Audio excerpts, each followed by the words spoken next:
পোস্টে বাংলাদেশের অন্তর্বর্তী সরকারের প্রধান উপদেষ্টা ডক্টর মোহাম্মদ ইউনূসের ফোন পাওয়ার কথা জানান ভারতের প্রধানমন্ত্রী নরেন্দ্র মোদী। ফোন আলাপে ডক্টর মোহাম্মদ ইউনূস বাংলাদেশি হিন্দুদের সুরক্ষা ও নিরাপত্তার বিষয়ে নয়াদিল্লিকে আশ্বস্ত করেছেন বলে জানান মোদী। একটি গণতান্ত্রিক, স্থিতিশীল, শান্তিপূর্ণ ও প্রগতিশীল বাংলাদেশের জন্য ভারতের সহায়তা অব্যাহত রাখার প্রতিশ্রুতি পুনর্ব্যক্ত করেন।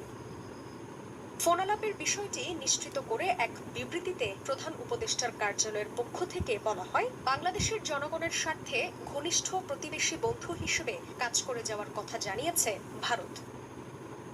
ডক্টর ইউনূস আশ্বস্ত করেছেন, বাংলাদেশি হিন্দু জনগোষ্ঠী এবং অন্যান্য সংখ্যালঘু সম্প্রদায়ের সুরক্ষা ও নিরাপত্তা নিশ্চিতে অগ্রাধিকার দেবে অন্তর্বর্তী সরকার। সংখ্যালঘুদের হামলা ও নির্যাতনের বিষয়ে অতিরঞ্জিতভাবে খবর প্রকাশ করা হয়েছে উল্লেখ করে ভারতীয় সাংবাদিকদের এ বিষয়ে তৃণমূল থেকে সংবাদ সংগ্রহে মোদীর কাছে আমন্ত্রণ জানান।